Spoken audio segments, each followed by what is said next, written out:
Question देखो 12 number. इसमें क्या कह रहा है कि log T half versus log A का ग्राफ बनाया गया है और इसका ऑर्डर बताना है। टी हाफ क्या होता है? हाफ लाइफ होता है। और ए क्या बोला गया यहाँ पे? इनिशियल मतलब जो कंसंट्रेशन है, रिएक्टेंट का कंसंट्रेशन है वो है इनिशियल कंसंट्रेशन। तो उसके बीच में ग्राफ बनाया गया। तो टी हाफ और ए के बीच में तो ऑर्डर बताना है। तो हमें एक एक्सप्रेशन पता है, ग्राफ से एक्सप्रेशन में ले जाते हैं, जो एक्सप्रेशन होता है उससे जाते हैं ग्राफ पे। कि टी हाफ की जो वैल्यू होता है वो किसी भी री ऑर्डर ऑफ रिएक्शन के लिए जो ए की पावर क्या होता है 1 - n के प्रोपोर्शनल होता है। ये डिराइव किया हुआ है nth ऑर्डर के लिए डिराइव किया गया था। तो एक कांस्टेंट लगा लेते हैं टी हाफ इक्वल टू एक कांस्टेंट के ले लेते हैं। ए की पावर क्या हो जाएगा 1 - n। दोनों साइड का लॉग लेते हैं कि log T half equal to कितना हो जाएगा, log T half equal to कितना आ जाएगा, लॉग के प्लस 1 - n लॉग ए हो जाएगा।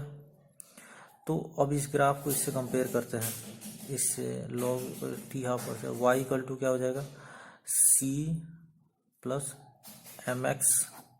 यहाँ पे एम क्या है, स्लोप है। तो यानी कि इस एक्सप्रेशन में 1 - n क्या है, स्लोप है। तो जो 1 - n स्लोप है, और इस ग्राफ से देखो, इस ग्राफ से स्लोप कितना आ रहा है 1045 की वैल्यू कितना होता है 1 होता है। तो 1045 यानी स्लोप कितना आ जाएगा 1 फ्रॉम द ग्राफ। तो एन की वैल्यू यहाँ पे कितना हो जाएगा 0, मतलब ऑर्डर कितना आ जाएगा 0 हो जाएगा, 0 ऑर्डर की रिएक्शन हो जाएगी। 15 नंबर। इसमें रेट से रिलेटेड डेटा दिया हुआ है कि पहले जब कंसंट्रेशन ए का इतना है तो रेट कितना है, इनिशियल रेट कितना है। जब टू दोनों का बराबर दिया हुआ है तो रेट कितना है 4 × 10⁻⁴। और जब इसका ये कांस्टेंट रख के इसका कंसंट्रेशन डबल किया जा रहा है तो इसका रेट कितना हो जा रहा है, इतना हो जा रहा है। तो ऐसे 3 स्टेटमेंट दिए हुए। तो मतलब मेन वही है कि रेट कांस्टेंट, रेट एक्सप्रेशन। तो पहले तो रेट एक्सप्रेशन निकाल, फिर उसके बाद से सारा पता चल जाएगा। तो रेट एक्सप्रेशन निकालने के लिए पहले देखो ये दोनों डेटा क्या है, दोनों का कंसंट्रेशन बराबर है। पहले लिख लेते हैं, मान लेते हैं रेट क्या आ जाएगा कि ए की पावर क्या है ए है और बी की पावर क्या है बी है। अब दोनों की वैल्यू यहाँ पे क्या है, ठीक है सेम है। तो पहले एक बार रख लेंगे, फिर अगर मान लो इसका कंसंट्रेशन देखो, इसको कांस्टेंट रख रहे हैं, इसको डबल कर दे रहे हैं, ठीक है। इसका 2 × 10⁻² है तो 4 × 10⁻² कर दे रहे हैं। तो रेट क्या हो जा रहा है, पहले रेट कितना था 4 × 10⁻⁴ था कि अगर इसका 2 × 10⁻² ए और 2 × 10⁻² की पावर बी है। दूसरा अगर डेटा यूज करते हैं यहाँ पे तो क्या जा रहा है 8 हो जा रहा है। तो के 2 × 10⁻² और यहाँ पे क्या कर रहे हैं 4 × 10⁻² की पावर बी। तो इससे ये कैंसिल हो जाएगा, इससे कैंसिल हो जाएगा, ये क्या आ जा रहा है 2 आ जा रहा है, 1/2 आ गया। और यहाँ पे क्या गया 1/2 की पावर बी आ गया। तो इसलिए बी इक्वल टू कितना आ जाएगा 1 आ जाएगा, बी की वैल्यू आ गया।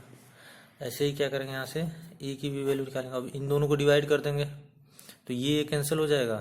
तो रेट इक्वल टू कितना आ जाएगा, मतलब रेट कितना दिया 2 × 10⁻⁴ इक्वल टू के 10⁻² की पावर ए और 2 × 10⁻² की पावर बी। और दूसरा इक्वेशन यही यूज कर लेते हैं 4 × 10⁻⁴ इक्वल टू के इंटू 2 × 10⁻² की पावर ए, और बाकी ये सेम ही है। तो ये से ये कैंसिल हो जाएगा, दोनों सेम है तो। और ये आ जाएगा 1/2 की पावर ए। तो यहाँ से ए की वैल्यू भी कितना आ गया 1 आ गया। तो जो रेट एक्सप्रेशन आएगा वो कितना आ जाएगा कि ए की पावर भी 1 बी की पावर भी 1, ये रेट एक्सप्रेशन आ जाएगा, ठीक है। अब जो अगर रेट कांस्टेंट निकालना है तो तीनों की वैल्यू पुट कर देते हैं, किसी एक इक्वेशन में तीनों की वैल्यू पुट कर दो।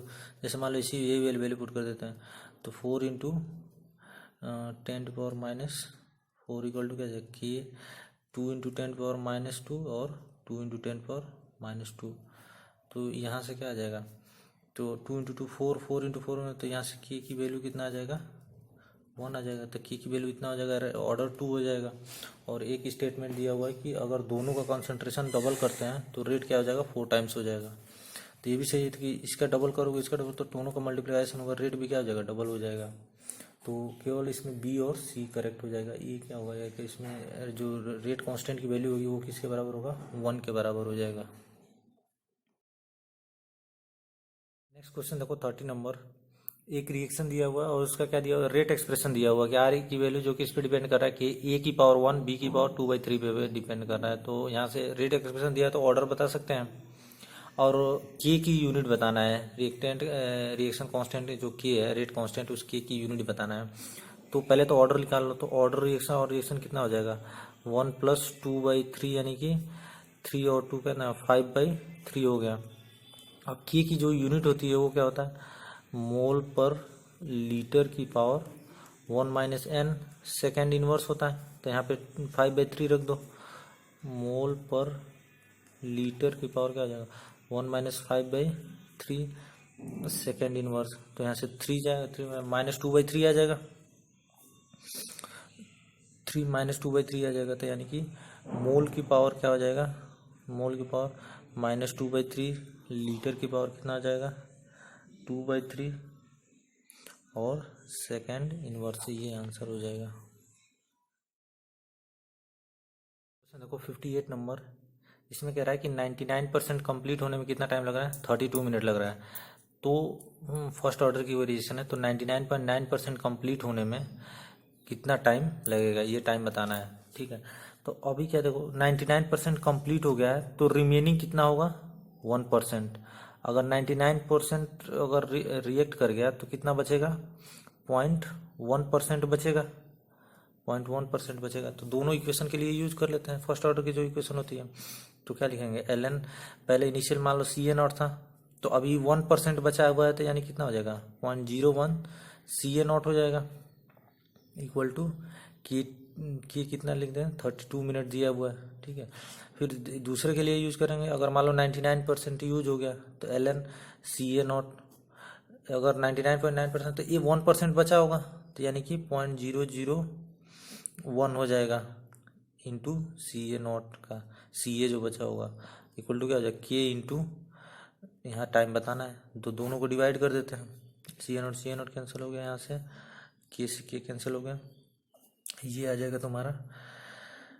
इसकी वैल्यू अगर 10⁻² पर जाएगा 10⁻² तो -2 बाहर आ जाएगा तो यहाँ पे हो जाएगा -2 और यहाँ पे इधर 10⁻³ ऊपर जाएगा -3 बाहर आ जाएगा तो -3 हो जाएगा और 32/t आ जाएगा। बाकी ln 10 क्या हो जाएगा, कैंसिल ही हो जाएगा। यहाँ माइनस माइनस कैंसिल हो गया तो टाइम इक्वल टू कितना आ जाएगा, यहाँ से सॉल्व कर लेंगे। टाइम इक्वल टू कितना हो जाएगा 32 × 3/2 यानी कि 16, यानी कि कितना मिनट आ जाएगा 48 मिनट हो जाएगा। ठीक है,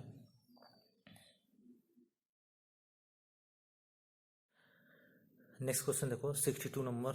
इसमें एक फर्स्ट ऑर्डर का रिएक्शन दिया हुआ है, A gives 2B + C, first order है। ठीक है, तो इसमें इनिशियल प्रेशर T = 0 पे PI बोला जा रहा है और T = T टाइम पे टोटल प्रेशर कितना बोला जाए, P टोटल बोला जाए। तो रेट एक्सप्रेशन K बताना है। तो मान लो इनिशियल प्रेशर PI इसकी वजह से, ठीक है, और इसके कुछ मोल रिएक्ट करेंगे ए के कुछ मोल, तो उसकी वजह से ए का पार्शियल प्रेशर कुछ कम हो जाएगा। तो मान लेते हैं कितना हो जाता है, पहले कितना है PI है तो PI से मतलब P' कम हो गया तो इधर कितना आ जाएगा, इसकी वजह से 2P आ जाएगा और इसकी वजह से 2P आ जाएगा। तो जो टोटल प्रेशर है T = T टाइम पे वो किसके बराबर दिया है, P टोटल के बराबर दिया है। तो P टोटल किसके बराबर हो जाएगा, PI तीनों को ऐड कर देंगे प्लस 2P के बराबर हो जाएगा। तो यहाँ से 2P' के बराबर हो जाएगा। तो यहाँ से किसके बराबर हो जाएगा, P' की वैल्यू जो आएगा वो P टोटल - PI/2 हो जाएगा। ठीक है, तो अब जो जैसे सिंपल जैसे रेट एक्सप्रेशन लिखते हैं फर्स्ट ऑर्डर के लिए ln CA0/CA = KT लिखते हैं, तो वैसे ही इसके लिए भी लिख सकते हैं ln, पहले जो इनिशियल प्रेशर है PI P' इक्वल टू क्या लिख सकते हैं, KT लिख सकते हैं। तो अब यहाँ पे P' की वैल्यू पुट कर दो तो यहाँ से क्या आ जाएगा ln PI/PI P' की जगह पे कितना रख देंगे, P टोटल - PI/2 2 रख देंगे इक्वल टू KT। अब इसको सॉल्व कर लो, ठीक है। 2PI हो जाएगा, 2PI में से PI चला जाएगा, 2PI ऊपर चला जाएगा, तो K की जो वैल्यू आएगा वो किसके बराबर हो जाएगा, 1/T ln 2PI divide by PI minus P total. अब इसको लॉग में कन्वर्ट करना है तो क्या करेंगे, 2.303 से मल्टीप्लाई कर देंगे, आंसर हो जाएगा, ठीक है। नेक्स्ट क्वेश्चन देखो 22 नंबर। इसमें क्या कह रहा है कि A+B गिव C+D दिया, मतलब एक फॉरवर्ड रिएक्शन दिया हुआ जिसमें एनर्जी कितनी रिलीज हो रही है, 38 किलो कैलोरी। मतलब डेल्टा H कितना हो जाएगा इसमें, -38 किलो कैलोरी हो जाएगा। इसका एक्टिवेशन एनर्जी दिया हुआ है 20 किलो कैलोरी। तो backward reaction C+D gives A+B, इसके लिए क्या बताना है, एक्टिवेशन एनर्जी बताना है, ठीक है। एक इन्फॉर्मेशन दिया, फॉरवर्ड का दिया हुआ है एक्टिवेशन एनर्जी, बैकवर्ड का फाइंड आउट करना है, डेल्टा H दिया हुआ है। तो एक चीज़ देखो कि क्या होता है, अगर ग्राफ बनाते हैं कि रिएक्टेंट और ये प्रोडक्ट हो गया, तो ये वाली जो एक्टिवेशन एनर्जी होती है वो किसके लिए होगी, फॉरवर्ड के लिए हो जाएगा, और ये वाली जो एक्टिवेशन एनर्जी होगी वो किसके लिए होगा, बैकवर्ड के लिए हो जाएगा, बैकवर्ड रिएक्शन के लिए हो जाएगा, EB के लिए। तो मतलब ये बीच में ट्रांजिशन स्टेट के रिस्पेक्ट में आता है, ठीक है। तो जो डेल्टा H की जो वैल्यू होती है फॉरवर्ड रिएक्शन का activation energy, EA of forward reaction minus EA of backward reaction का, तो अब इसमें से माइनस कर लो, डेल्टा H कितना दिया, -38, EA की वैल्यू कितना दिया, 20, माइनस EAB बैकवर्ड का फाइंड आउट करना है, EA ऑफ बैकवर्ड रिएक्शन का फाइंड आउट करना है, ठीक है। तो यहाँ से इसको इधर लेते आओ, EA की वैल्यू कितना हो जाएगा बैकवर्ड रिएक्शन के लिए, 20 + 38, तो कितना होगा, 58 किलो कैलोरी हो जाएगा। बस ये ध्यान रखना है कि ये ग्राफ समझ में आना चाहिए कि ये फॉरवर्ड का एक्टिवेशन एनर्जी है, एक बैकवर्ड का एक्टिवेशन एनर्जी है। बैकवर्ड का एक्टिवेशन एनर्जी पूछा जाता है, और ये जो डिफरेंस होता है वही क्या होता है, डेल्टा H होता है। जो डिफरेंस होता है वही क्या होता है, डेल्टा H। तो E for product minus E reactant minus E product कर दोगे, अरे मतलब ये ऑफ रिएक्टेंट मतलब फॉरवर्ड का है, बैकवर्ड का, तो वहाँ से क्या आ जाएगा, 58 किलो कैलोरी आ जाएगा, ठीक है। नेक्स्ट क्वेश्चन 86 नंबर देखो। इसमें A1 K1 equal to A1 E की पावर, ये दिया हुआ डेटा, A1 की वैल्यू दिया हुआ है, EA1 एक्टिवेशन एनर्जी दिया हुआ है, कैलोरी में दिया हुआ है, K2 के लिए दिया हुआ है रेट कांस्टेंट, दूसरा रिएक्शन है उसके लिए K2 की वैल्यू दिया हुआ है, मतलब A2 की वैल्यू EA2 की वैल्यू दिया हुआ है, और R की वैल्यू क्या है, 2 कैलोरी पर मोल देना हुआ है, देखना है। तो कह रहा है कि यदि K1 इक्वल टू K2 हो जाए, ठीक है, तो उसके लिए क्या करना है, टेम्परेचर फाइंड करना है कि किस टेम्परेचर पे ऐसा होगा, ठीक है। K1 इक्वल टू K2 हो जाए तो उसके लिए किस टेम्परेचर पे होता है, दोनों को बराबर कर देते हैं, दोनों की वैल्यू पुट करके। तो यहाँ पे क्या हो जाएगा, 10⁹ E की power minus 1200 divide by RT हो जाएगा। इसको किसके बराबर कर दो, 10⁻10 E की power minus 1800 divide by RT कर दो।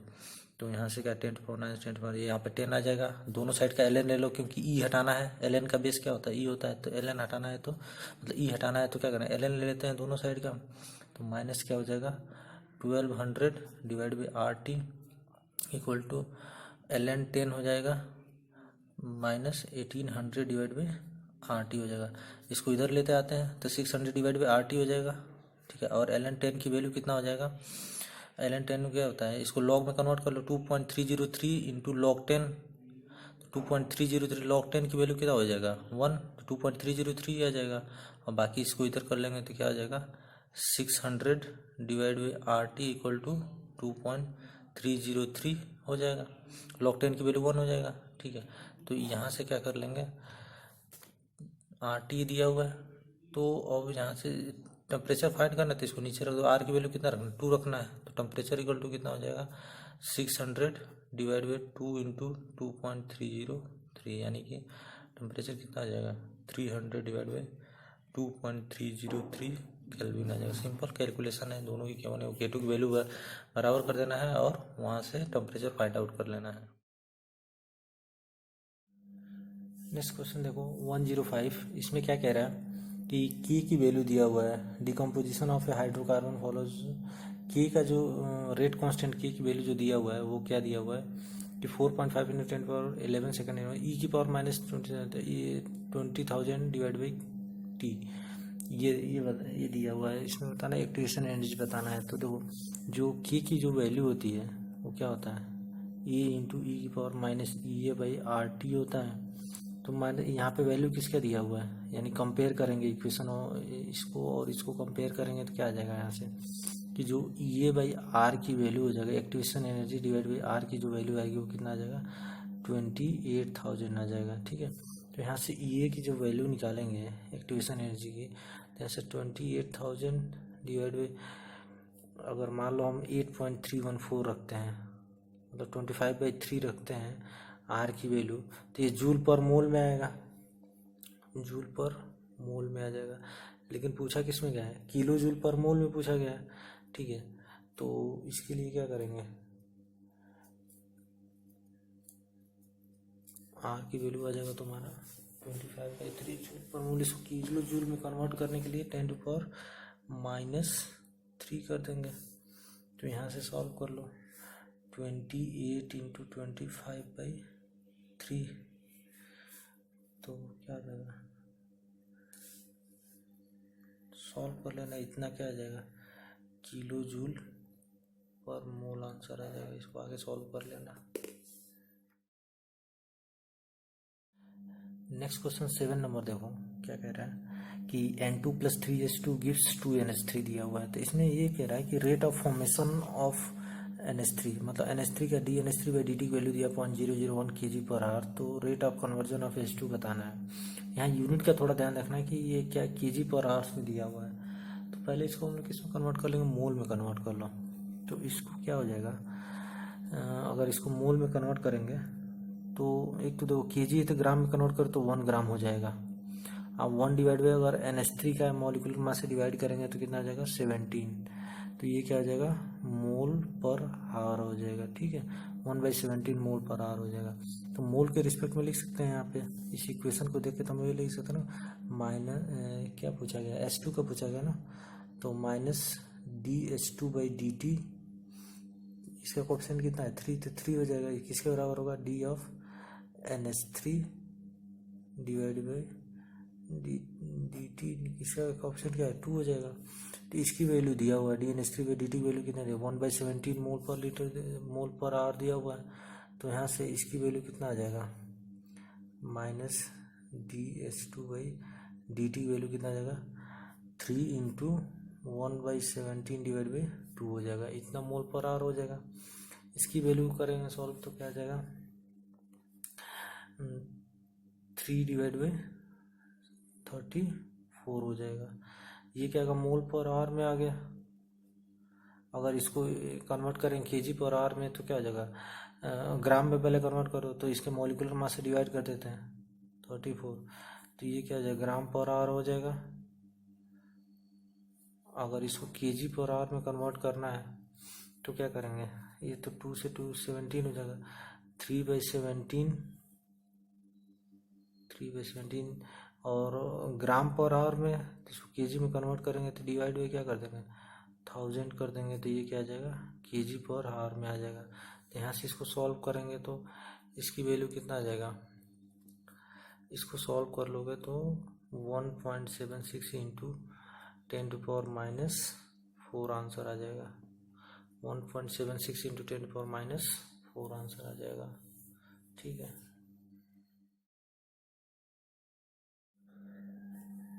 नेक्स्ट क्वेश्चन 21 नंबर देखो, कह रहा है जीरो ऑर्डर रिएक्शन के लिए कौन सा ग्राफ सही है, करेक्ट है। तो जीरो ऑर्डर रिएक्शन के लिए तो किसके किसके बीच में ग्राफ बनाया गया है, कंसंट्रेशन ऑफ ए, जो रिमेनिंग कंसंट्रेशन है ए का, ए के रिस्पेक्ट में, ए और टी के रिस्पेक्ट में ग्राफ बनाया गया। तो जीरो ऑर्डर रिएक्शन के लिए देख लो कौन सा इक्वेशन होता है, तो उसका होता है CA0 - CA इक्वल टू क्या होता है KT।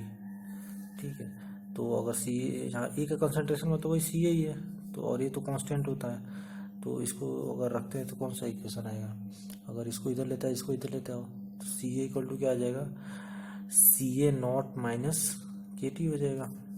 तो ये कि इसकी जगह पे ये कौन से एक्सिस पे, वाई एक्सिस पे, तो इसकी जगह वाई रख दो, ये कांस्टेंट है सी रख दो, माइनस एम इंटू टी जगह पे एक्स, तो y equal to minus m x c minus m x, मतलब स्लोप जो होगा वो क्या आएगा, निगेटिव आएगा। तो स्लोप निगेटिव केवल एक ही ऑप्शन में है, ये सी ऑप्शन में, तो ये वाला क्या हो जाएगा, करेक्ट हो जाएगा ग्राफ।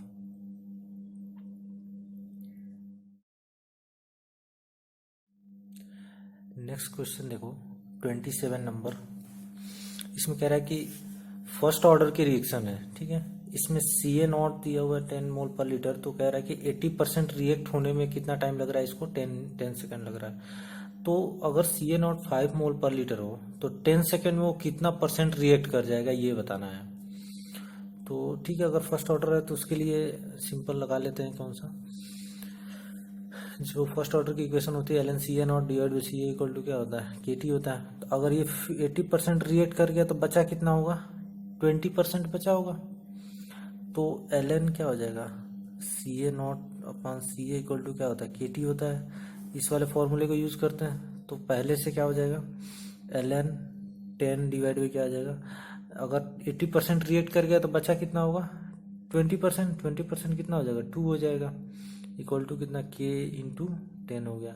सेकेंड का यूज करेंगे तो मान लो एल एन 5 डिवाइड बाई कितना बचा हुआ वो देख लेते हैं, सी ए इक्वल टू क्या हो जाएगा, के इंटू 10, क्योंकि के तो सेम ही रहेगा, तो दोनों को डिवाइड कर देते हैं तो के कैंसिल आउट हो जाएगा।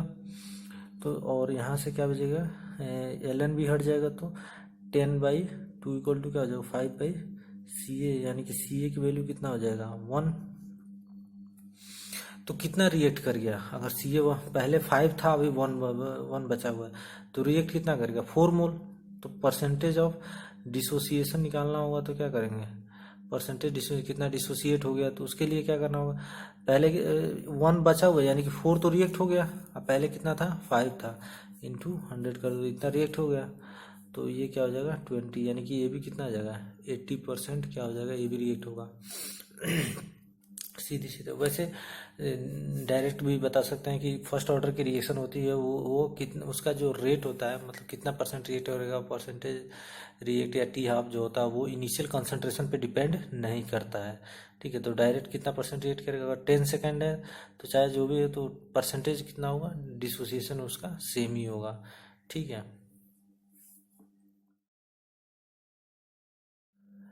नेक्स्ट क्वेश्चन 52 नंबर देखो, कह रहा है कि फॉरवर्ड रिएक्शन का एक्टिवेशन एनर्जी दिया हुआ है 30.5 किलो जूल पर मोल, और बैकवर्ड रिएक्शन का जो एक्टिवेशन एनर्जी दिया हुआ है वो 45.4 किलो जूल पर मोल दिया हुआ है। तो इसमें ये ऑप्शन में जो देख के लग रहा है, ऐसे बोला जा रहा है कि एक्सोथर्मिक रिएक्शन है, एंडोथर्मिक रिएक्शन है, या फिर दोनों में से कोई सा भी नहीं, या इंडिपेंडेंट ऑफ टेम्परेचर, इस तरह का कुछ बताना है। तो देखो फॉरवर्ड और बैकवर्ड रिएक्शन का जैसे अगर मान लो कुछ दिया है तो उसका अगर इसके हिसाब से ग्राफ बनाया जाए, ठीक है, जो एनर्जी है और यहाँ पे क्या रिएक्शन प्रोग्रेस के बीच में अगर ग्राफ बनाते हैं, ठीक है, तो क्या होगा, देखो एक्टिवेशन एनर्जी जो होता है, जैसे कि जहाँ से कर्व, जैसे मान लो एग्जांपल के लिए ऐसे देख लेते हैं कि ऐसे कोई कर्व दिया हुआ, मान लो इस तरह का रिएक्शन एनर्जी की, तो जो ये रिएक्टेंट है तो ये वाली जो एनर्जी होती है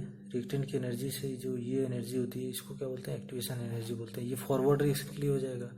ऐसे अगर बैकवर्ड में आ रहा है तो बैकवर्ड के लिए यहाँ से क्या हो जाएगा, एक्टिवेशन एनर्जी ये हो जाएगा, ठीक है। तो ये एक्टिवेशन एनर्जी, तो वो देखो फॉरवर्ड का क्या है, ज़्यादा, फॉरवर्ड का कम है, मतलब मान लो अगर रिएक्टेंट यहाँ से स्टार्ट करते हैं तो रिएक्टेंट के यहाँ से क्या हो जाएगा, ये वाली एक्टिवेशन एनर्जी हो जाएगी, ठीक है। ये क्या होना चाहिए, यहाँ से यहाँ तक कम होना चाहिए, और ये वाला लेयर क्या है, ज़्यादा है, मतलब कर्व क्या आएगा, कुछ नीचे आएगा प्रोडक्ट का, ये प्रोडक्ट हो जाएगा, ये रिएक्टेंट हो जाएगा, क्योंकि ये क्या हो जाएगा, यहाँ से यहाँ तक क्या हो जाएगा, ये हो जाएगा, मतलब EF मान लो बोल सकते हैं कि फॉरवर्ड रिएक्शन का, और ये वाला एक्टिवेशन एनर्जी क्या हो जाएगा, बैकवर्ड के लिए हो जाएगा, ये P, ये क्या है, ट्रांजिशन स्टेट है, मतलब 45.4 दिया हुआ है ना बैकवर्ड रिएक्शन के लिए, तो बैकवर्ड रिएक्शन के लिए एक्टिवेशन एनर्जी ये हो जाएगा, और फॉरवर्ड के लिए एक्टिवेशन एनर्जी ये हो जाएगा 30। तो इस तरह का मतलब डेटा देख के हमें ये समझ में आएगा कि रिएक्टेंट की एनर्जी क्या है, इसमें ज़्यादा है और प्रोडक्ट की एनर्जी कम है। तो ये कब होगा, देखो कभी भी रिएक्टेंट की एनर्जी यदि ज़्यादा है तो देखो रिएक्टेंट से क्या बनेगा, प्रोडक्ट बनेगा। तो रिएक्टेंट की एनर्जी ज़्यादा है और प्रोडक्ट की एनर्जी क्या है, रिएक्टेंट की एनर्जी ज़्यादा है और प्रोडक्ट की एनर्जी क्या है, कम है। तो बची एनर्जी क्या होगी, रिलीज होगी। बची एनर्जी क्या होगी, रिलीज होगी। यानी रिएक्शन कौन सा होगा, एक्सोथर्मिक रिएक्शन होगा। कन्फर्म्ड क्या होगा, एक्सोथर्मिक रिएक्शन होगा। समझ में गया। पहले क्या करना है, एक्टिवेशन एनर्जी से ग्राफ बनाना है। एक्टिवेशन एनर्जी समझ में आना चाहिए कि एक्टिवेशन एनर्जी क्या होता है कि रिएक्टेंट से स्टार्ट करना, फॉरवर्ड के लिए क्या होगा, यहाँ से यहाँ तक हो जाएगा जो कि कम दिया हुआ है, बैकवर्ड के लिए ज़्यादा दिया हुआ है, यानी कि ग्राफ जो प्रोडक्ट का आएगा वो नीचे आएगा। अब रिएक्टेंट और प्रोडक्ट में से दोनों में से यहाँ से देख के लग रहा है स्टेबल कौन सा है, प्रोडक्ट, क्योंकि इसकी एनर्जी कम है। तो रिएक्टेंट से प्रोडक्ट जाएंगे, इसकी एनर्जी ज़्यादा है, इसकी एनर्जी कम है, तो बची एनर्जी क्या होगी, रिलीज होगी। यानी रिएक्शन कौन सा होगा, एक्सोथर्मिक रिएक्शन हो जाएगा।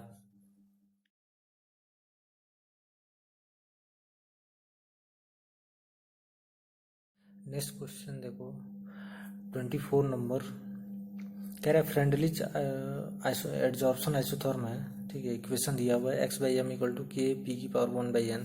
तो वैल्यू ऑफ n देखना है कि वो क्या होगा, कि always greater than 1, less than 1। तो देखो जो 1/n यहाँ पे जो दिया रहता है, 1/n की जो वैल्यू होती है बिटवीन क्या होता है, 0 और 1 के क्या होता है, बीच में होता है 1/n की वैल्यू। तो ये तो तभी पॉसिबल है 1/n की वैल्यू जब n की वैल्यू क्या हो, ग्रेटर देन क्या हो, 1 हो। जब 1 से ग्रेटर रहेगा तभी वो क्या होगा, डिवाइड करने पे 1 से क्या आएगा, कम आएगा, ठीक है। तो आंसर कौन सा हो जाएगा, ऑलवेज ग्रेटर देन 1, ठीक है। नेक्स्ट कह रहा है कि एक 9 नंबर क्वेश्चन में कि surface tension of lyophilic colloid water से कम होता है, ज़्यादा होता है, या उसके बराबर होता है जो डिस्पर्जन मीडियम होता है। तो जो लायोफिलिक कोलाइड होते हैं वो ये वाटर लविंग होते हैं, ये वाटर में बहुत ज़्यादा सॉल्युबल होते हैं। इस वजह से कि इनका सरफेस टेंशन जो होता है वो वाटर से भी क्या होता है, ज़्यादा होता है, ठीक है। और जो लायोफोबिक होते हैं उनका क्या होता है, कम होता है। तो क्या होगा, आंसर क्या हो जाएगा, मोर देन, जो सरफेस टेंशन हुआ वो क्या हो जाएगा, मोर देन वाटर हो जाएगा। वाटर से भी इनका क्या होता है, सरफेस टेंशन ज़्यादा होता है, डिस्पर्जन मीडियम से भी ज़्यादा होता है। नेक्स्ट फर्स्ट नंबर क्वेश्चन कह रहा है कि adsorption is multi layer in case of. तो ये एड्जॉर्प्शन में बताया गया था कि इसमें क्या करता है कि केवल फिजिकल एड्जॉर्प्शन जो होता है, फिजिकल एड्जॉर्प्शन जो होता है उसमें क्या होता है कि मल्टी लेयर होता है। कि पहले क्या करते हैं, एक बार टेम्परेचर बढ़ाते जाते हैं, तो सॉरी प्रेशर बढ़ाएंगे, ठीक है। तो ये ग्राफ एक ऐसे बनाया गया था कि पहले लो प्रेशर पे क्या होता है, x/m वर्सेस प्रेशर का एट कांस्टेंट टेम्परेचर पे ग्राफ बनाएगा। तो लो प्रेशर पे पहले ग्राफ ऐसे आता है, फिर और ज़्यादा मॉडरेट प्रेशर और ज़्यादा प्रेशर बढ़ाने पे क्या होता है, ये कर्व आता है। कर्व में जब हाई प्रेशर होता है तो ये क्या होता है, कांस्टेंट हो जाता है x/m की वैल्यू। फिर क्या होता है कि ये और यहाँ तक एक लेयर कंप्लीट हो जाता है और फिर और प्रेशर बढ़ाते हैं तो ये क्या होता है, फर्स्ट लेयर नीचे चला जाता है, उसका से सेकेंड लेयर स्टार्ट हो जाता है। तो फिर स्टार्टिंग वाले प्रेशर में लो प्रेशर पे डायरेक्टली प्रोपोर्शनल जाता है, फिर क्या होता है, कर्व आता है, फिर ये क्या होता है, कांस्टेंट हो जाता है। फिर हाई प्रेशर और ज़्यादा प्रेशर में तो थर्ड लेयर स्टार्ट हो जाता है, थर्ड लेयर यार यहाँ से कर्व आके ये कांस्टेंट हो जाता है। तो ये 3 लेयर किस में होता है, केवल फिजिकल एड्जॉर्प्शन में हो सकता है, ठीक है। फिजिकल एड्जॉर्प्शन में ये 3 लेयर आता है, केमिकल एड्जॉर्प्शन में नहीं होता है, ठीक है।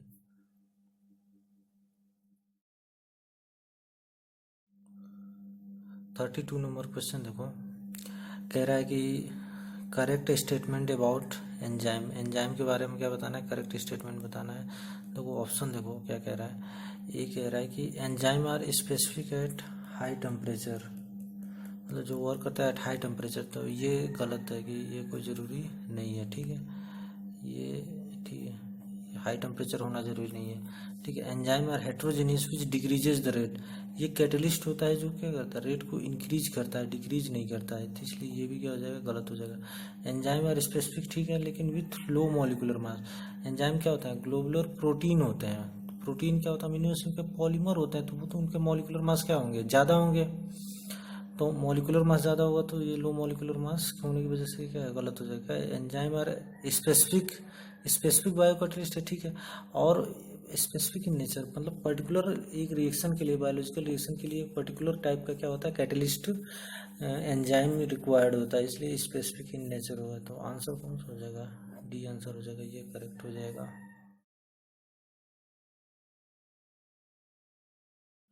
नेक्स्ट 48 नंबर क्वेश्चन लेंगे। कह रहा है fog is an example of, fog किसका एग्जाम्पल है।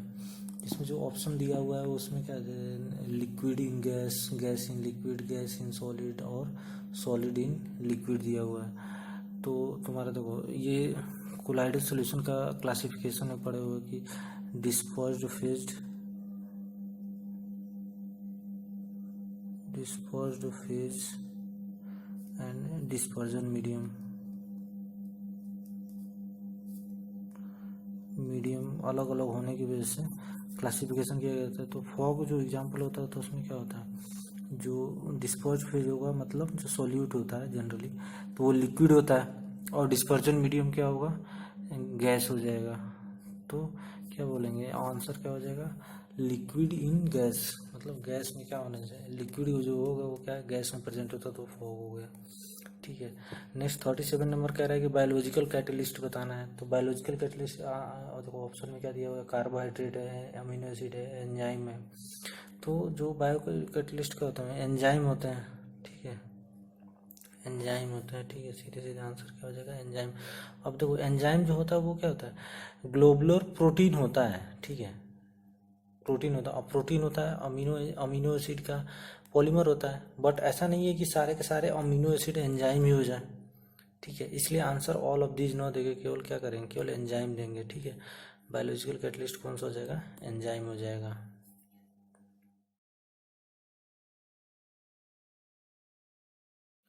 नेक्स्ट क्वेश्चन 73 नंबर देखो, इसमें कह रहा है कि AgNO3 और Ki दो इलेक्ट्रोलाइट हैं, इनको रिएक्ट करा रहे हैं। तो जो सॉल्व बनाना है, सॉल्व बनेगा AgI का क्या बनेगा, सॉल्व बनेगा तो वो निगेटिव सॉल्व बनना चाहिए। निगेटिव सॉल्व कौन से में ऑप्शन में निगेटिव सॉल्व बन सकता है। तो देखो इसमें करना क्या होता है कि देखो होगा क्या, AgNO3 और Ki जब रिएक्ट करेंगे तो क्या बनेगा, AgI बनेगा और KNO3 आएगा।